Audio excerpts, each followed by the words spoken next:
We came to planning in January of 2017 because, and show them the picture, and we had a picture, and just said, hey, this got put up. It didn't go to the community council. It's clearly over 30 inches in diameter.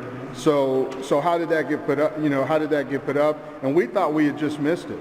And the planning person at the counter said, no, that they don't even have a permit to do that. She said, that is out of compliance. It shouldn't be there. You need to go across the street to zoning.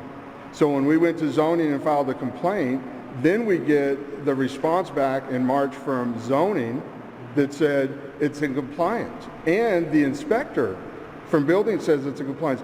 Then we came to you. I called you, and then I sent you an email, and then in the email I'm saying, wait a second, this doesn't sound right. You're the planning director. Can you help us out? And then you apologize in the email for the lady at the counter and said she was wrong.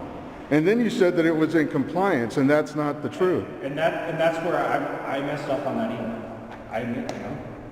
How did you mess up though? If you have that picture, you really think that I showed you that picture? You really think that's 30 inches in diameter? No, it definitely appears to be. Okay.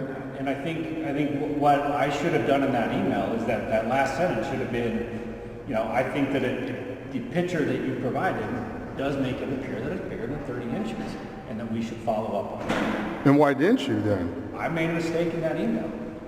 At that point in time, that's when I sent an email out to our staff asking, does anybody know what's going on with this? Mm-hmm. There's a claim that it's a monopole. It looks like it's a utility pole.